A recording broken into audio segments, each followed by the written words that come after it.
For today's recipe, we start out with some room temperature butter, which I'm going to whisk a bit to break up any lumps. To this, I'm now adding some powdered sugar. And once the powdered sugar is incorporated with the butter, we're going to add a little bit of food coloring, or in my case, I've used a little bit of turmeric to bring out a bit of a yellow color. Now we add some banana essence as well as some vanilla essence to bring out a nice fruity vanilla-y flavor to the cookies. Once you've incorporated all of these ingredients into the butter sugar mixture, we set that aside, and now we're going to mix the dry ingredients in another bowl.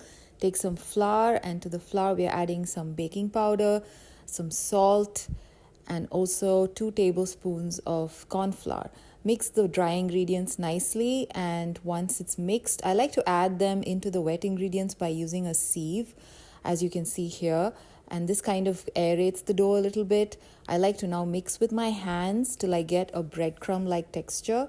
And once you reach this stage where your dough looks something like this, we're going to add 1 tablespoon of milk at a time till the dough comes together.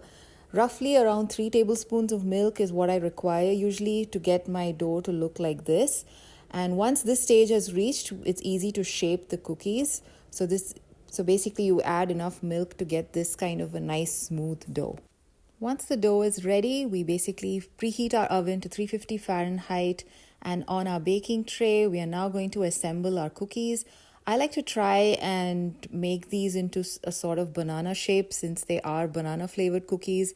They look like a cashew nut / banana. And for this recipe, I think it yields roughly around 12 cookies. And once the cookies have been assembled, I like to put a little bit of an egg wash on them to give a nice shine as well as a bit more of a brownish color on the top. And once these have been egg washed, I put them into the oven for around 18 to 20 minutes. And after 18 to 20 minutes, they basically come out of the oven looking like this. These cookies have an interesting texture. They basically have a nice crusty exterior, a more crunchy exterior, and a more crumb-like softer interior. So they are a nice mix of a crunch and a more softer cookie. So it's a nice, interesting cookie to try out. I hope you try this recipe out.